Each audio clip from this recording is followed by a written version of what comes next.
Good day. I'd like to welcome everyone to the Bring Your Own Device Transformation webcast, the first in our series of BYOD webcasts hosted by Presidio. A few housekeeping notes to begin. As you entered the WebEx console, you joined us by audio broadcast or by phone, which was muted. And as a result, you will remain muted automatically throughout the live event. We would appreciate your input regarding today's webcast. A short survey will pop up when you close your browser at the end of the event. Today's program is being recorded and will be available for viewing. Each participant will receive an email that includes a link to access the recording. We'll be using written Q&A during today's program. To ask a question at any time, please enter your question into the WebEx Q&A panel as you think of them. You can find the Q&A panel at the bottom right hand of the console. Please leave the WebEx chat window for communication to our WebEx facilitators for any problems or issues you may be experiencing. Again, please enter your questions for our speakers into the WebEx Q&A panel. Questions will be answered throughout the presentation and during the Q&A session at the end. I'll introduce our two speakers for today's program shortly. I'd like to discuss our two featured presentations. The first one is BYOD Threat Landscape, presented by Joe Leonard of Presidio, and our second is Best Practices for Building a Sustainable Program, presented by Ojas Radja of MobileIron. Joe Leonard is the Director of Secure Networks for Presidio, responsible for developing Presidio's security strategy, as well as assessment and architecture services for Presidio customers. Joe is an experienced technical manager with 33-plus years experience. The past 12 years spent focusing on developing best-in-class security consulting solutions. He is a frequent guest speaker for security, most recently speaking at the Chicago NATO G8 Summit along with the FBI and Secret Services. His multiple industry certifications include CISA, CISM, and CISCSP, to name a few. Welcome, Joe. Our next speaker is Ojas Radja. He is the Vice President of Strategy at MobileIron. His responsibilities include leading the team to develop strategy and marketing for MobileIron. Prior to his tenure there, Ojas served as the Vice President of Mobile Products at both Yahoo and AvantGo. He holds a computer engineering degree from MIT and an MBA from Stanford. Welcome, Ojas. Thank you. At this time, I'd like to turn the program over to Joe Leonard. Joe? Thank you very much. I'd like to thank everyone for taking the time this morning. I know all of you are very busy, and I appreciate you taking the time to come out. I hope you find my presentation informative. Today I'm going to talk about some of the initiatives that our team, as we go out, some of the initiatives that we're seeing, and take a look at, SAN's consensus audit guidelines, because we're always focused on security. How does, BYOD fall into the consensus audit guidelines? Some of the threats that we see related to, bring your own device to work. Presidio has an organization that provides assessments, and what are the types of findings that, we've had as a result of some of these assessments. BYOD in the news, what are some of the things that are going on in the news, and then take a look at, some of the solutions, what we have for solutions. That's pretty much our agenda for today. When we take a look at some of the CIO initiatives, these are the top 10 as reported by Gartner. And of course, for our group, we're a security group, so number 5 definitely falls in.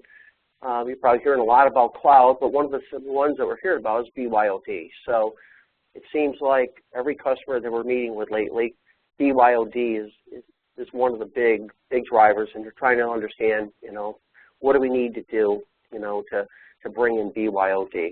We're seeing one customer after another. So the challenges out there is, how do we go about doing this? So that's what we have to look at. And we start to look at the market. When we look at 2012, if you look at the iOS and the Android devices, and you look at the total count, you'll notice it's right around 90 million devices. If you look at the year 2015, it's projected to go to 210 million. So that's a pretty significant increase, and it's something that we need to take into consideration that, we're only going to have more mobile devices in the future from what we already have. And not only do we have that, but we have the number of applications. Since more people are using mobile devices, more people are developing applications for these mobile devices for people to use. So the applications are growing. And with that application growth, what we're finding is we're right around 47 apps per device, and it's growing. So some of the challenges that all of us face is, well, we're going to have all these new devices coming on the network, and they're going to have all these applications per device. You know, how are we going to manage that? So what I did is I took a look at Presidio, and I said, well, Presidio has 2,000 employees, and if we took the average of 47 apps per employee, and we made the assumption that each employee had one iPad and one iPhone, you know, that's 188,000 applications that we would need to manage, which is quite a bit. Now, if you were to multiply that by a factor of 5, let's say you had 10,000 employees, you know, you're looking at almost 1 million applications that you need to manage. So that shows that, you know, this is something, you're going to need something that allows us to be able to scale.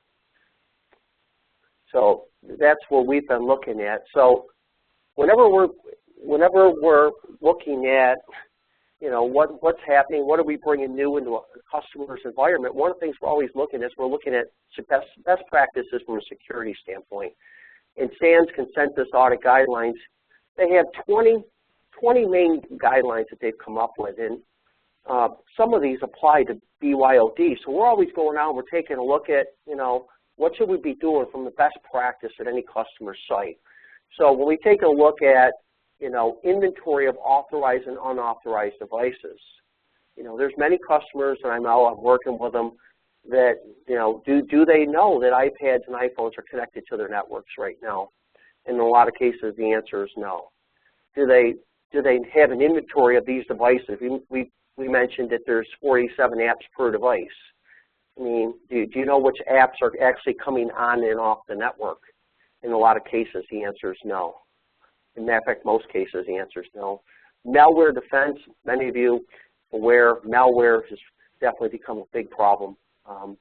Looking at, you know, a lot of different organizations out there that are trying to steal some type of data, whether it's personal information or intellectual property, whatever it may be, you know, something that we need to take into consideration when we're looking at, you know, BYOD devices. We also have application software security. As these applications are being developed, whether it's for an Android platform or an iOS platform, you know, how do we know that there's no back channels into the software? What kind of controls do we have for that? So that's something we need to be thinking about. So we use the SANS. This is something that we look at. It's a good way of always be thinking, making sure that we're hitting best practices for any type of new services that we're rolling out.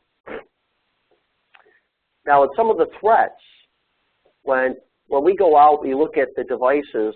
They've got 75% of companies allow employee-owned smartphones or tablets to be used at work. And they're saying that number is going to go up to 90.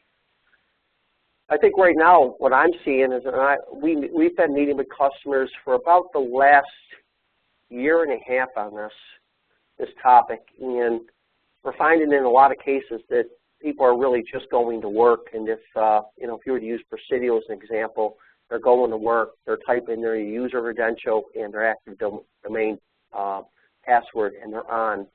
And they're just basically downloading data, and they're accessing intellectual property. A lot of cases they say, hey, less than 10% felt that, you know, they were aware that all mobile devices are on the infrastructure.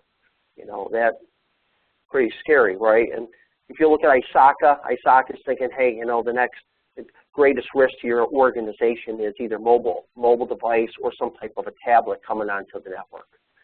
So, you know, that's what the landscape is looking like. The good news is, you know, we do have solutions that we can help harden these, but this is, you know, this is something to just take into consideration. The other things we're finding is, if you look at some of the top threats, you know, permissions, application vulnerabilities. I've got a slide to show you about malware and what's going on with malware. When you see that, you'll say, wow, that's pretty bad. Unsecure Wi-Fi, I mean, a lot of times when people are on their mobile phones and they're traveling around, they've got Wi-Fi auto-enabled. You know, what's stopping someone from bringing up a web-enabled hotspot, hoping that you'll connect to that hotspot, not even knowing that that's what you're connected to, and then let you log it in with your username and password so that can be they can intercept that information and get into accounts. So that, that right there is definitely a concern, something that you need to be thinking about, right? Lost devices. I mean, many lost devices. People don't have encryption on them. They've got confidential data, personal information that you really don't want getting out, and the devices are definitely getting lost in public. If you look at malware trends, because Kaspersky does a great job, I try to go out and look at all the different organizations. If you go out and you look at Symantec and McAfee, and they're pretty much running into the same thing. So you'll notice that this was in March of 2011, and you'll notice that the Android was a 4.64. Now watch what happens is as you go, of course, month to month, and as you go 1 year out, you'll notice that it went from that 4.64 up to 75%. So our main point here isn't that, hey, the Android's not a good platform. The main point here is that this is a consideration that you're going to need to give when you're looking at the BYOD strategy. You're going to need to think about, hey, there's this increase in malware, and what if this malicious malware was to get on my machines and steal data, right? So you're going to have to look and think about the security controls that you put in place to try to prevent things like this from happening. Also, when we take a look at malware, the types of malware we're seeing being downloaded, one of the things that's, the folks that we're going up against now, they're professional organizations. They're not kids. They're people that they're well sponsored. They have people that are as good as all of us that are on the phone. They've got very good security people. They understand code. They know how to go in to databases and pull out data. So they're very good in what they do. So we're trying to stay one step ahead of these people and provide the adequate security to prevent someone from having all their social security numbers and things like that stolen out of the database. So this is an example of some of the malware. Top applications: Adobe, Acrobat, Java are the two actual leaders right now, based on Kaspersky. Another one, pay-per-instance downloader. So this is something based off of the way this is set up is that someone would develop a malicious application. They would then go out to a distributor. That distributor would push out their applications, and based off the success of that distributor, they would be rewarded or paid based on how successful they were in distributing my application. Now, sounds like a full-fledged business, right? If you look at spyware, remember when all of us used to worry about spyware? Look at it on the list. It's like almost nothing, right? So it kind of gives you, example of what you're seeing out there, that the landscape has definitely changed. Mobile is definitely one of the biggest growing areas, and we just need to look at how we combat some of these threats. A good source, if you are looking at BYOD and some of the main things that you should be doing to try to make sure that your infrastructure is hardened, OWASP has a top 10 mobile threat that you can go out and you can look at some of the best practices. They always have the top 10. They got this for best security practices across other technologies as well. But it basically tells you what things you should be doing to harden a mobile infrastructure. They also have things you can do as far as, here are the top controls that you can put in place, things like password credentials on a device. Many times when we're doing security seminars, I will have people lay their iPads, iPhones, Androids on the table, and we'll walk around and check, and what we find is there's about 50% of the people have passwords, the 50 don't. And when we ask the question of how many people have sensitive data, it's intellectual property or company customer data, just about everybody does. So, there's some risk there, right? So that's something that you need to be looking at. This is a great thing to go out and look at, provide some great guidance, give some great recommendations on things that you can do. It's something that we follow all the time as a reference for the things that we do as well.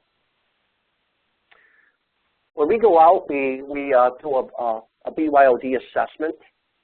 One of the things that we're finding is that quite frequently we get called in and someone will have an iPad in their hands and they'll say, you know, we've got an initiative to bring this device on the network.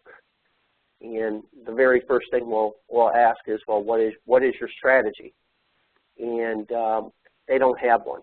And well, what are your policies? And we'll find there are no policies. And at the same time, we'll find that as we're sitting there, the mobile devices are already accessing the network. So these mobile devices are on the network.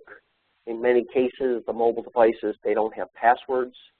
There's no encryption. The mobile users are on the network. The organization is experiencing slow response because the mobile devices may be doing video. Maybe the wireless infrastructure wasn't really designed to handle the additional load of all the video. And, you know, maybe some of these people are taking that corporate intellectual property and they're backing it up to something like iCloud. So corporate data is now being stored in Apple's iCloud. So basically what it's doing is we're finding that there's intellectual property is at a very high risk. So in some cases it just comes down to education and making people aware that here are some of the things you really need to be thinking about as you go through. When you go out and you look in the news, we're definitely seeing a lot of different things happen. You know, Apple iCloud, you know, we had someone out there that basically, you know, went through, you know, basically giving information over the phone. Guy got on there, got on this account, and then basically went through and wiped out all the guy's data. BYOD, I mean, I think right now what we're finding is a lot of people are going right around the controls at work. They're finding a way to do it. If they can get a wireless connection, they're on the networks, they're going around. So I guess our overall goal is looking how do we take these commercial grade products that are lacking the typical enterprise security controls that all of us are used to. How do we enable these devices to have these controls, knowing that the threats that I just talked about, to come on the network and feel comfortable that you know, we're not going to have compromise. Some of the things we frequently look at when we look at BYOD and risk, some type of an acceptable use policy. You know, what is the policy? It all starts with the policy, and that's the first thing we always look at. You know, is it personal devices? What type of devices are allowed on your network? Do you allow Apple? Do you allow Androids? The ownership, are you going to allow personal devices or corporate-owned devices? Are you going to allow both? Application, do you want to be able to have the ability to distribute applications? We've had hospitals where they've got certain applications they want to distribute out, and everyone must use those applications. Encryption, you know, if you've got sensitive data, you know, you're going to want to encrypt these devices to protect the data. The ability, some organizations, depending on who you are and what your business requirements are, we have some customers that are willing to selectively wipe data to where they only wipe the data that was owned by the corporation. We have other customers that doesn't matter what data's on there, it needs to be a full wipe based off of their policies within their organization. Other things that you need to think about is the legal issues when you're setting up your environment. You know, if it's a personal owned iPad owned by someone and you're looking to do full wipe, you know, and you wipe out someone's data on their machine, that's something that each organization is going to want to look at. And then different certificates. We're finding many customers are now going to some type of certificate-based certificate authorization for users coming onto the network. So that's definitely one of the things that we're seeing a pretty big pickup at almost every BYOD opportunity. When we look at the architecture for BYOD, there's many different manufacturers that are out there today that have solutions that play a vital role.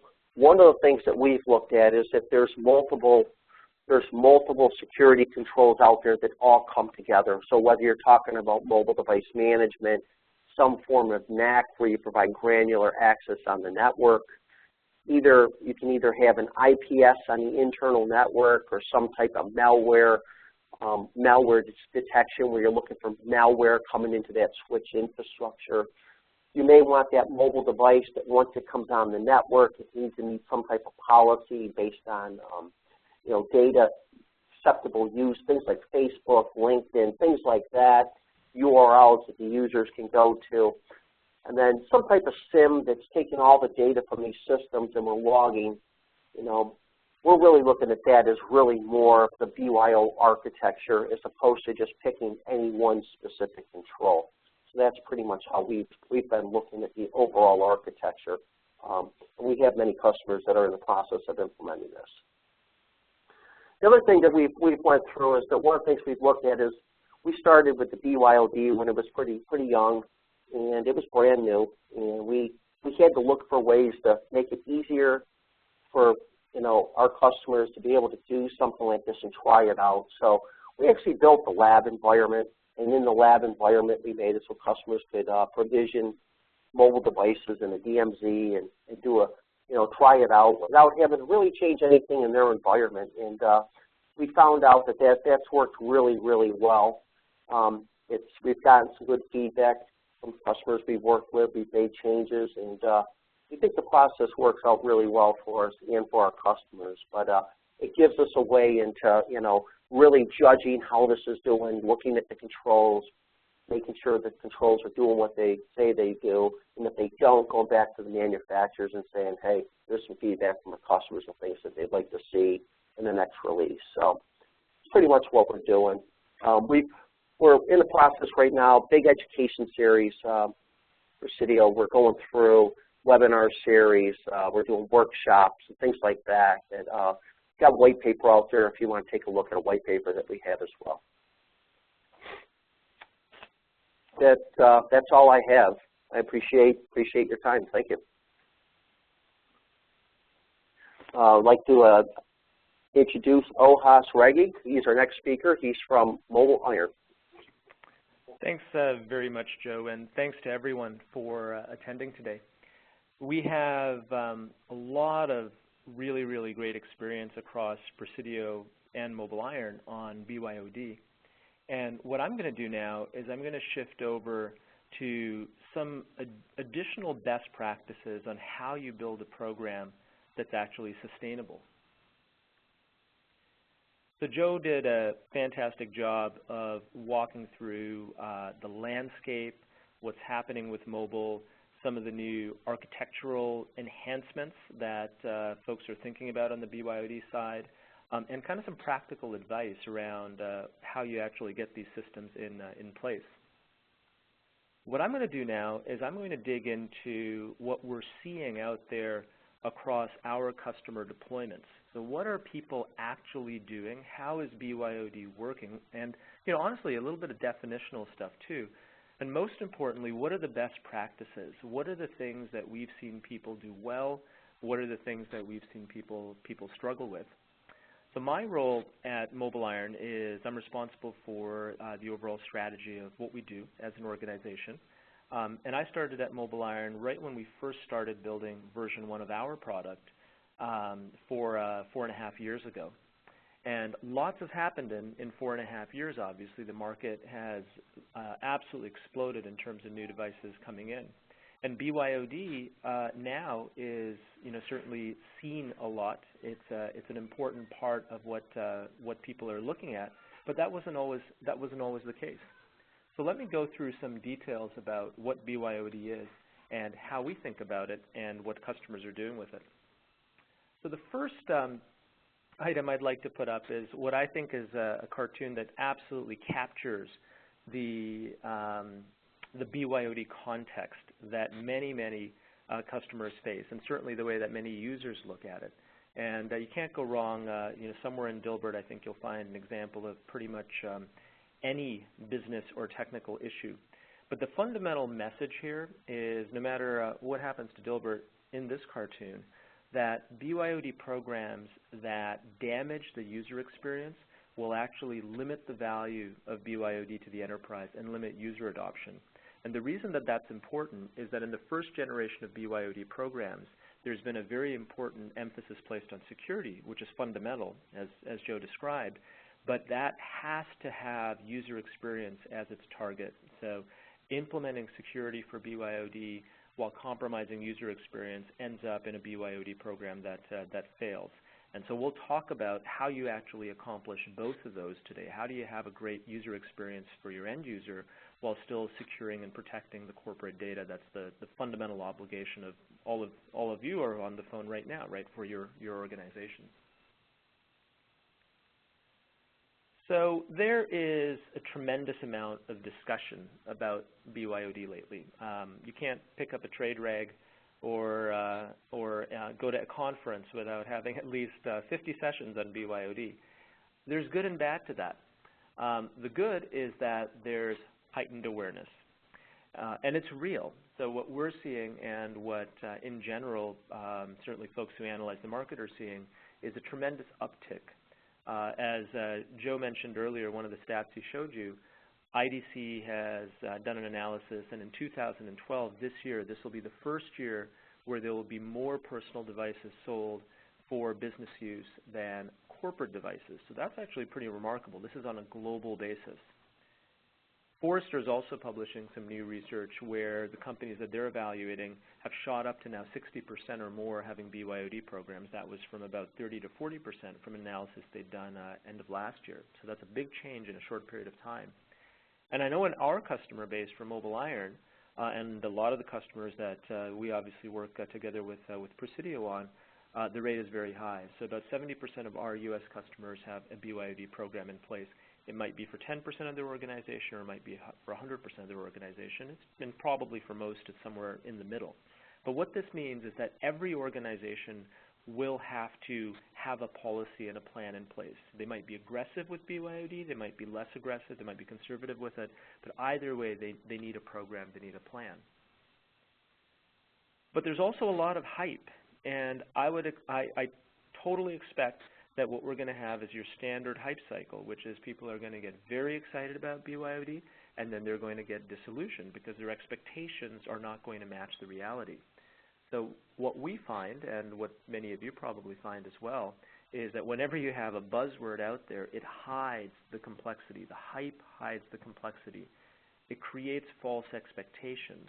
And what happens is that people rush into programs quickly without really thinking through all the components, and they end up being disillusioned. They rush in saying, I'm going to save a tremendous amount of money. They view that as their core purpose, and then maybe they don't save as much money as they expected, or they hit some new costs they didn't expect, and they view that the program didn't succeed, versus really having a well-formed program from the beginning. And that's actually the core of the rest of my discussion here today, which is what does a really well-formed BYOD program look like? The key thing, though, is as you start that program and as you start putting the strategy together, the driver must be choice. BYOD programs should be cost-effective. They may actually save money, and we'll talk about where that can happen. But that's not the fundamental driver of BYOD. The fundamental driver of BYOD is the end user, and it's giving the end user the technologies that they want to do their job. Even at the federal level, there is the CIO, one of the CIO institutions at the federal level just recently released a document about BYOD, and I thought they did a very nice job of laying this out. And they said that this is about user choice. This is about employee choice, and that every organization has the obligation to make sure these programs are cost effective, but they need to make sure that they're satisfying the needs of the user first. So with that, how do you secure BYOD? So I've talked about user experience and how that's important, but what is the security model that you put in place behind it? And I want to kind of share this with all of you, because not because this is the only way to do it, but because this is these are the components that we've seen be useful with our customers, and therefore there's probably a subset of these or maybe all of these that are useful for you. So stage number one, though, before you even start thinking about the security life cycle, stage number one is, what is the end user experience you want to provide? What do your users want? So I'm going to assume that you've done an analysis of that, and we'll come back to that a little bit later. Once you have that set, how do you actually deploy BYOD securely? There are a couple of different stages in the life cycle of BYOD. The first stage in the security life cycle is provisioning. And that means I'm going to get all of my devices, my users, my services set up. So what are the steps you have to take? So first is, in the management platform that you're using, you have to be able to group devices based on their ownership, because personal devices and corporate devices will have different policies. That's step number one. Many times, the authentication for those will be driven by back-end integration with AD LDAP. So you will absolutely have groups that come out of your directory services that you're using for managing your mobile devices. But BYOD isn't going to be captured in your directory services. Those groups are not going to be there. And so the separation of personal versus corporate devices is going to be a mobile-specific grouping that you need in addition to the existing AD groups that you've got. Number two, configure the workspace. There is an enterprise workspace on this device. It may be very small, it may be very large, depending upon what you're doing with the device. But in general, what that means is that you will have corporate email on the device, you will have applications for business use on the device, and those could be internal applications that you've built, or they could be external applications that are in the App Store or in Google Play that you're okay with your users using. But you're going to have apps on there that you say are okay to use for business purposes. You're going to have certificates. Certificates are fundamental. Joe brought this up as well. Identity in mobile is absolutely key because the devices change and move in and out of compliance rapidly. So the use of certificates to preserve identity and make sure you've got a method of authentication that doesn't require the user to log in each time is really important, not just from a security perspective, but also from a user experience perspective. It makes the user experience much better. So you will inevitably, especially if you're a larger organization, be using certificates for identity on mobile, especially for BYOD because the devices are less controlled by you as an organization. And then connectivity. Chances are you'll want to have Wi-Fi, VPN connectivity for these devices, and as I mentioned, you'll probably secure that with a certificate. So all of these elements, the corporate email on the device, the corporate apps, the certificates, and the connectivity settings, this is all your enterprise workspace on that particular device. So that needs to be there, that needs to be configured, and then you need to have security policies, number 3 here, set behind that. What is your password policy? Do you require data protection? So as many of you likely know, on iOS, for example, there's a second level of encryption available, application level encryption, but if you don't have a password set on your device, that level of encryption is not available because it leverages the password in building out the algorithm. So there's important things like this that need to be thought through. On a BYOD device, that's probably very important for you to have because the device kind of by definition is less under your control. So making sure data protection is not only available but enforced ends up being an important part of the security policy. The key behind the security policy, behind number 3 here though, is preservation of the consumer experience. So if you are putting in place a security policy for a BYOD device that shuts off YouTube and shuts off the App Store and shuts off Safari and shuts off all these things, then you have irrevocably damaged the user experience and that BYOD program will fail. Because the reason the user bought the device is because they want to use the native capabilities of the device, and if they bring it into the organization and you force that user to use a separate email application, you force them to use a separate browser, you force them to use separate capabilities, that actually defeats the purpose of BYOD to begin with. So that's a really important thing to keep in mind as you do your risk assessment. And then finally, number 4 on the provisioning side, privacy policy.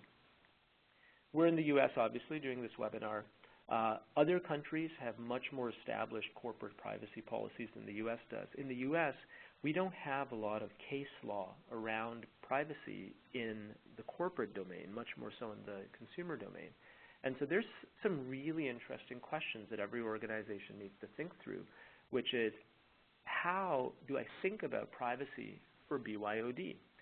For a corporate device, theoretically, I should be able to monitor everything, take any action I want. It's my device, it's my data, it's under my control. But on a BYOD device, there's personal data, and the user expects that that personal data will not be impacted and that you won't monitor them in an inappropriate way. So it's very important here to set up a privacy policy in the management platform that you have to be able to ensure that you're monitoring the aspects of the device or the usage that are important for the business, but no more. And secondly, that you're taking the right actions across those. So let me give you some tangible examples that are noted here.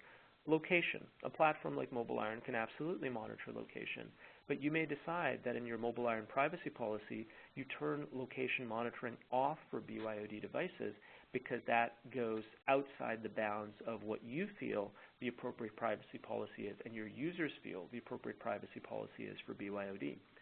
Application inventory is actually a tricky one. You may decide in your BYOD program that you don't want to know all the different applications that are on the user's device because many of those are personal applications. But at the same time, if you don't know what applications are on the device, then you will not be able to identify a rogue application, a piece of malware potentially, or something that might cause damage to enterprise data. So there's some core trade-offs here. The main thing is that the privacy policy needs to be clearly outlined and clearly communicated to the user. Once you've provisioned, now you operationalize. So what does that mean? What are you operationalizing? This means that I am now managing inventory of all these devices and all these applications on an ongoing basis. That means I need to know what devices are out there. I need to know what users are out there, what applications are on those devices if I decide that I do want to know that. And I need to have a console that lets me do that across all my BYOD devices. Pretty obvious asset management. Let's now move on to the security side, the next stage, operational security. And this is really key because if you don't have this in place, your BYOD program is going to potentially spiral out of control. The first thing you have to do is you have to ensure that the OS integrity is preserved. So is the phone jailbroken if it's iOS? Is it rooted if it's Android?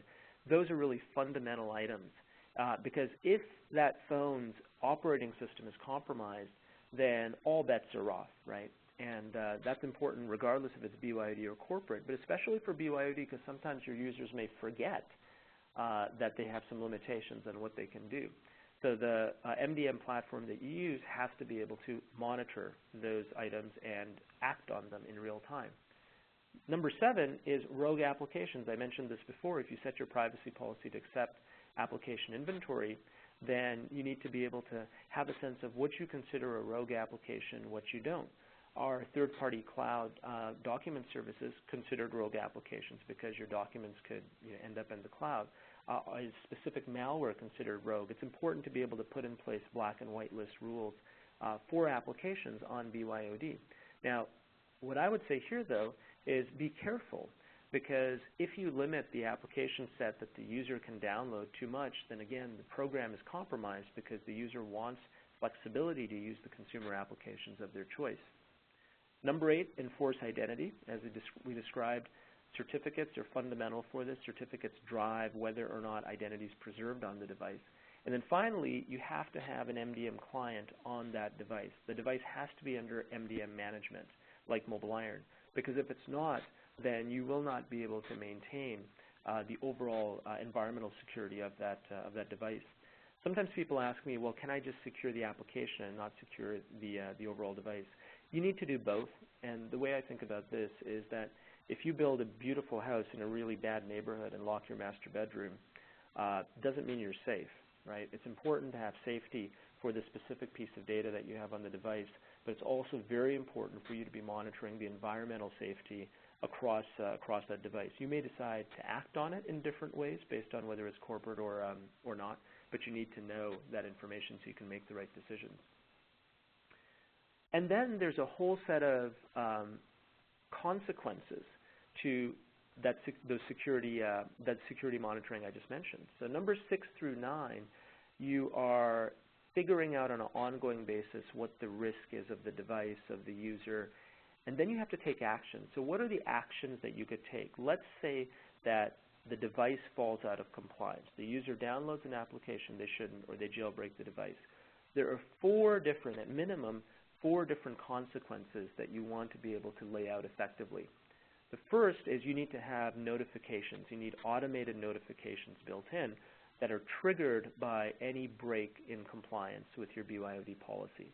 So, hey, you jailbroke your device, great. Well, I'm going to notify you and say, you did something wrong, you shouldn't do it. And for jailbreak, you probably have a more serious consequence. So let's assume if you're Android, you removed administrative privileges for your device. I would notify you and say, you can't do that. Number two is you then need to be able to control access. So if there's a compliance issue, sometimes it's not enough just to notify the user. Sometimes you want to take an action while the user remediates. And the perfect action to take is you block access to email. So if that device falls out of compliance, there is no more corporate email flowing to that device until that device is back under compliance. And then if it's a serious compliance break, you probably want to quarantine the device. So what does quarantine mean? Quarantine means not only do you block access, but you take all the enterprise, the workspace off of the device. So you remove the corporate email, you remove the certificates, you remove the connectivity, you remove the corporate apps. So that device is turned back into a consumer device until the user remediates whatever the issue was. This is a very, very powerful tool. This has to be part of the MDM platform that you implement, because with BYOD, your devices will fall in and out of compliance pretty often, and so you don't want to take risks to the corporate data. You don't want to damage the consumer data, but you need to be able to quarantine. And then when the user remediates, you need to be able to restore the device without having to re-register the device.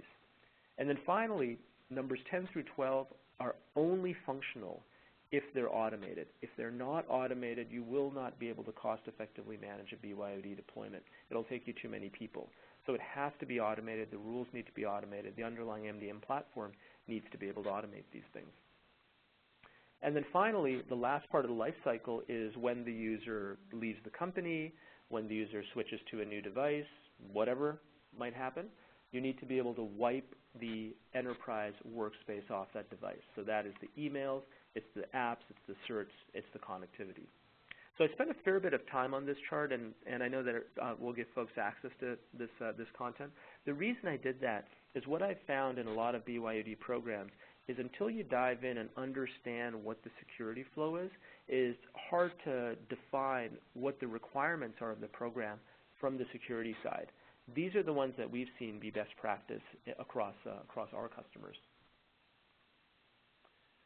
But the program for BYOD is much, much more than the underlying technology or even the device choice.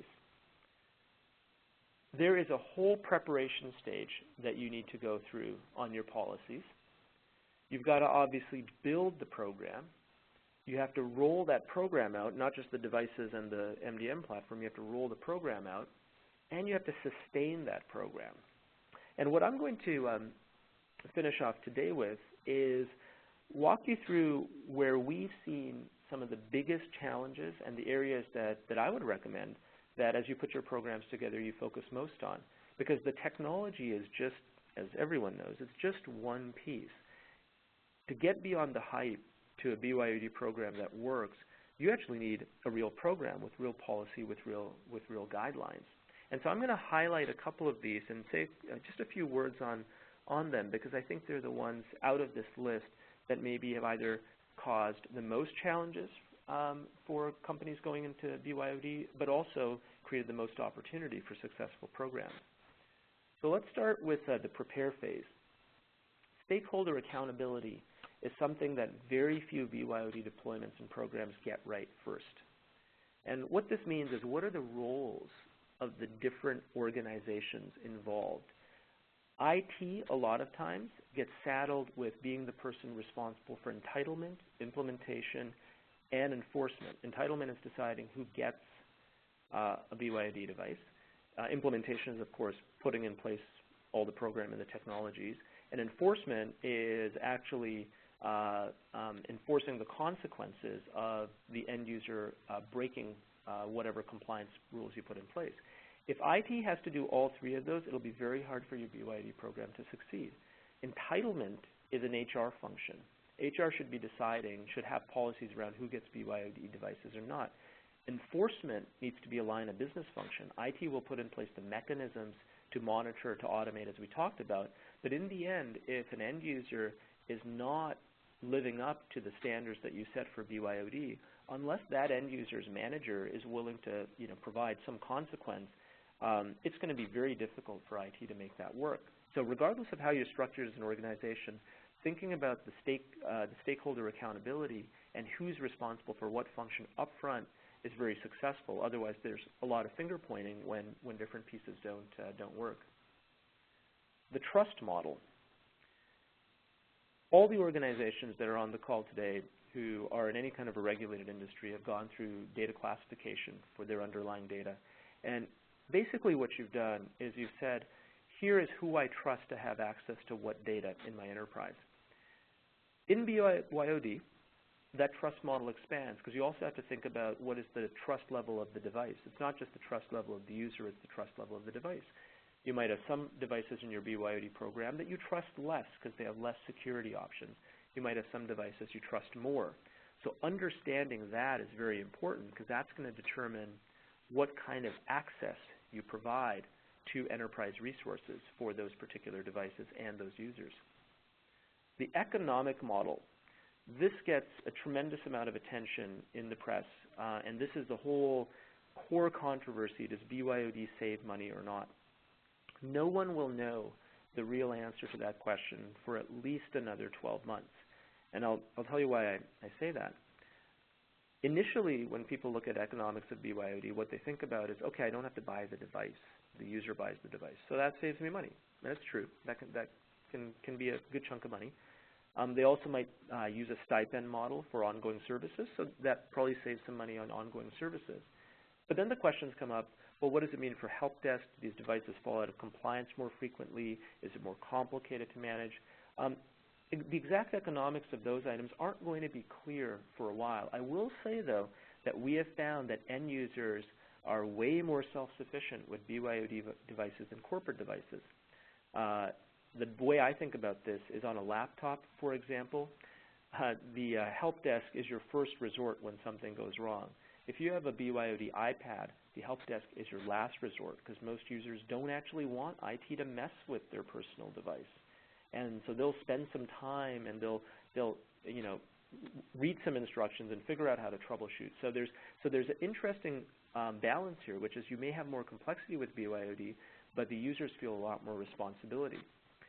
Here's, however, I think the core open item that none of us know the answer to for economics, and we won't know the answer for another 12 months. And this is actually good timing because what happened yesterday? iOS 6, iPhone 5, new device came out.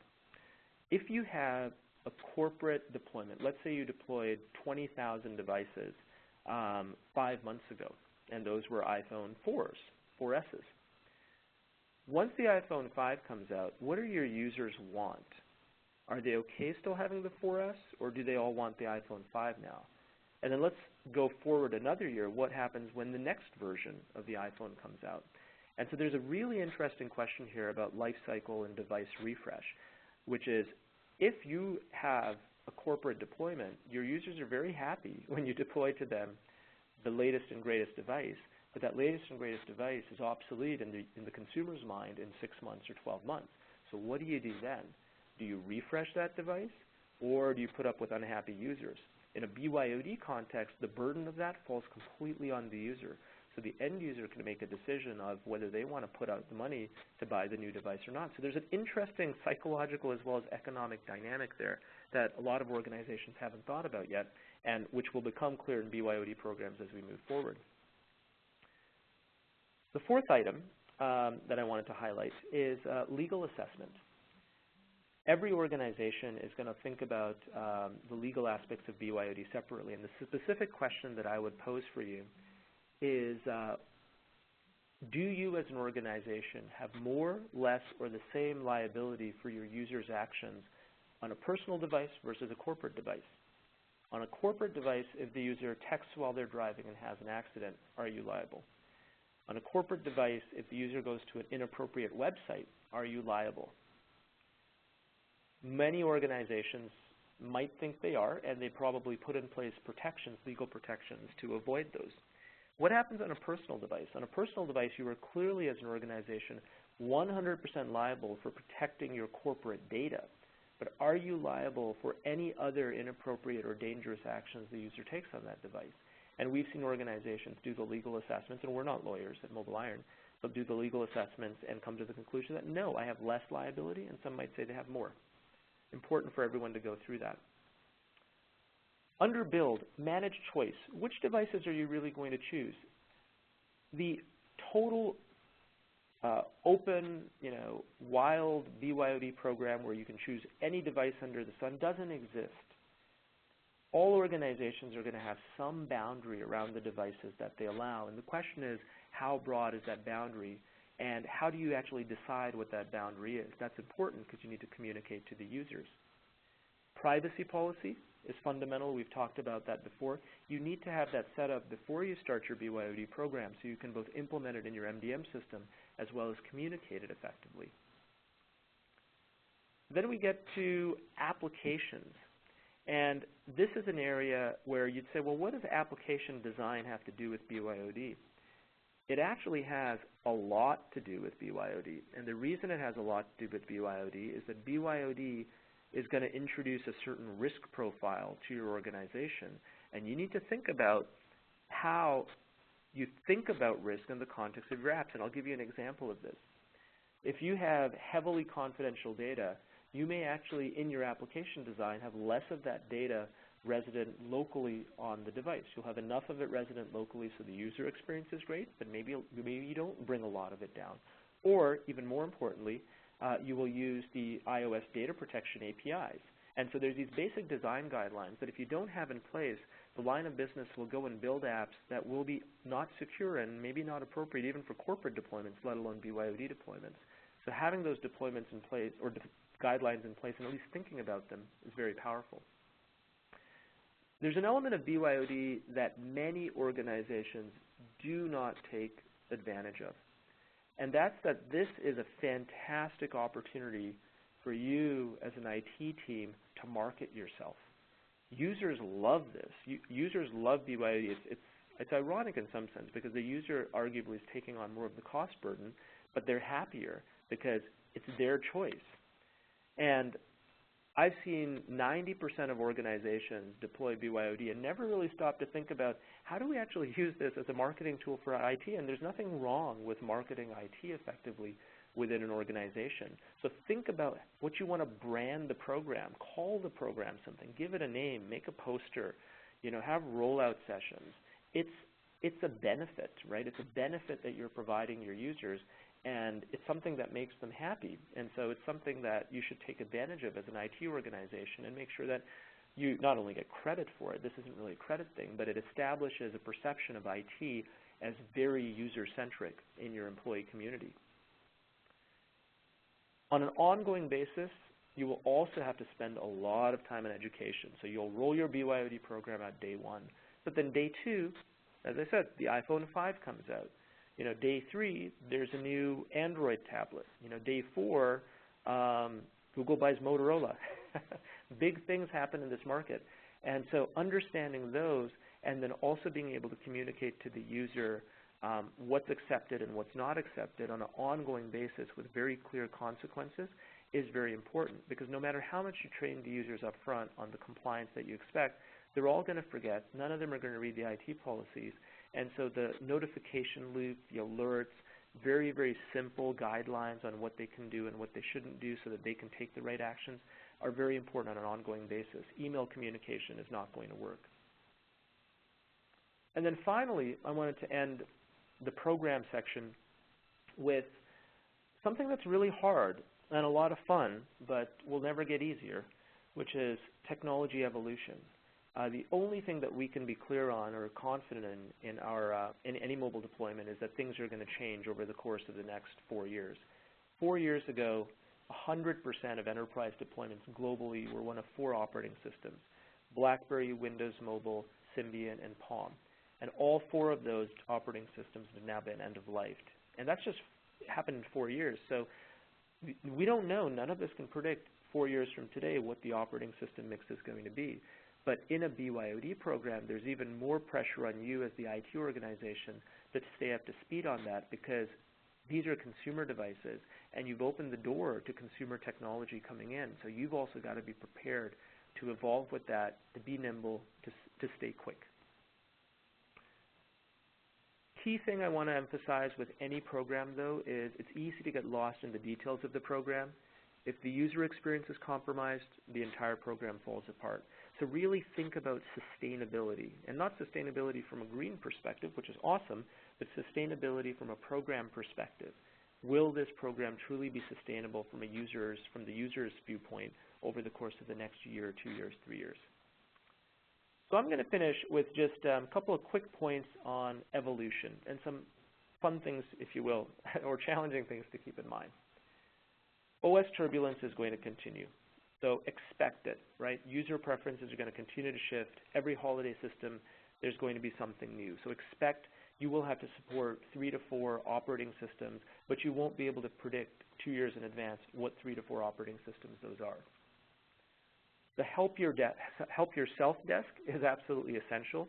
The long-term economics of BYOD will be driven by the amount of self-service your users are provided. Self-service drives BYOD economics over the long term. Identity is the strategic glue. Really think about certificates and how you use certificates, because your ability to control the identity on BYOD devices, to pull that identity and reduce access, is fundamental. All these principles we've talked about will apply to laptops and desktops as well, and we've already seen this across our user community. People are saying, well, now maybe I should open this up to BYOD laptops. You know, maybe I should let people bring Macs in, or whatever it is. And then finally, BYOD is a misnomer. It's not the device. It's a whole set of services. People are bringing devices, they're bringing in apps, they're bringing in connectivity. And so it's a much broader program than just the device set.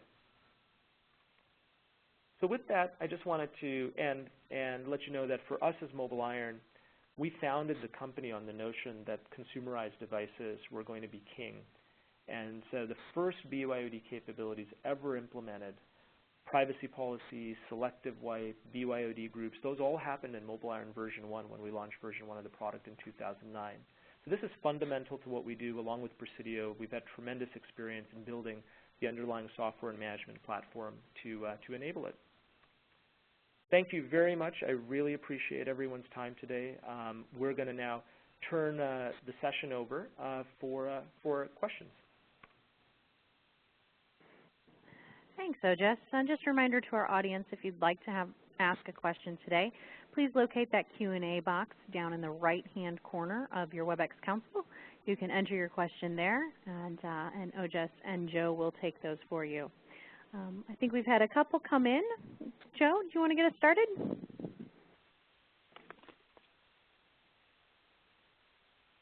Yeah, we've got one question Ernest is going to answer. We had a recent question come in related to, with Cisco ISE deployed, how would MobileIron add to a BYOD value? Yeah, so that's a great question. We're doing integration with ISE actually right now. And I think some people might be familiar with ISE, but ISE starts to provide richer and richer services on the back-end access. And the way that interfaces with a MDM platform is all the posture data, all of the security data on the front end exists within the MDM platform. And so that security data will be communicated through the ISE platform so the right back-end control actions can be taken. Well, I mean, the big thing there.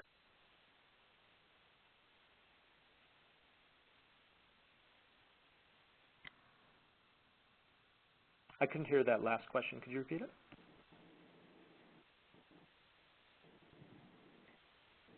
Joe, is that Ernest trying to speak? Yes, could you hear him okay?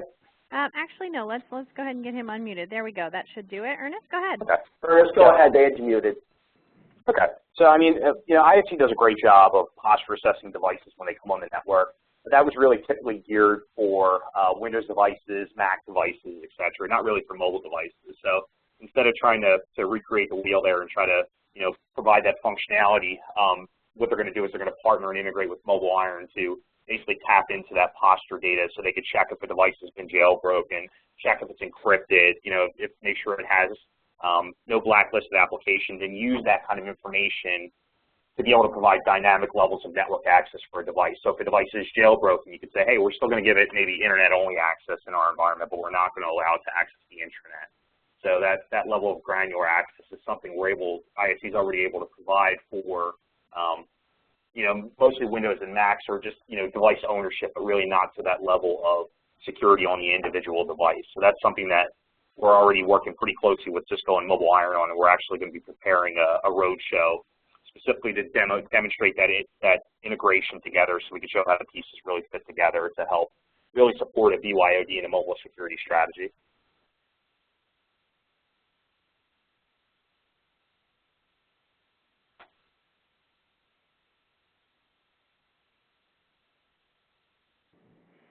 That's great. Thanks, Ernest. Joe, do we have any other questions that we want to address today? Yeah, one of the questions we have out there is, what are some of the biggest challenges organizations face? And one of the things that we have found is, in many cases, we've been called in where you know, someone purchased an iPad and they're looking at, hey, how do I bring this on the network and keep it secure? And one of the things that we have found is, you know, developing that BYOD strategy of, you know, the acceptable use policy and things like that. We're finding that right there seems to be one of the biggest challenges, you know, coming up with that policy and understanding how that policy is going to work. You know, are you going to allow corporate-owned devices or personal-owned devices on the network? When you go and you wipe data, are you only going to selectively wipe data, or do you have a requirement to fully wipe data? So that's what we're finding on, you know, one of the biggest challenges a lot of our customers are facing today.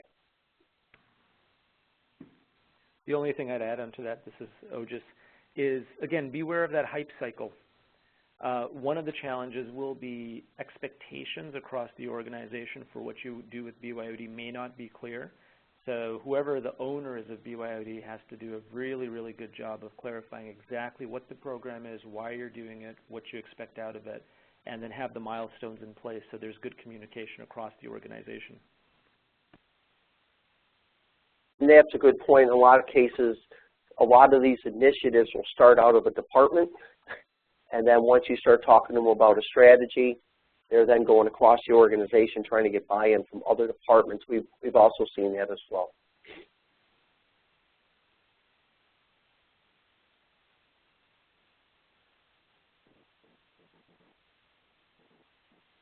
Okay, great. I know we're coming up on the end of our webcast time today. Are there any last questions that we want to address?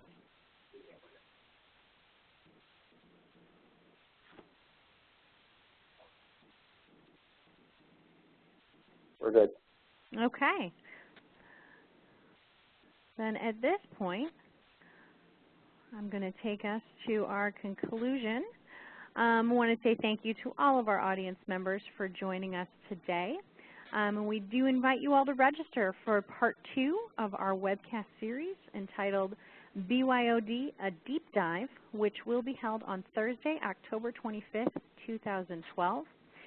The registration link that you see on your screen will also be included in the follow-up email that you'll receive later today. And as a reminder, we do have a short survey that will pop up when you close your browser following the show. Have a great afternoon, everyone. Thank you.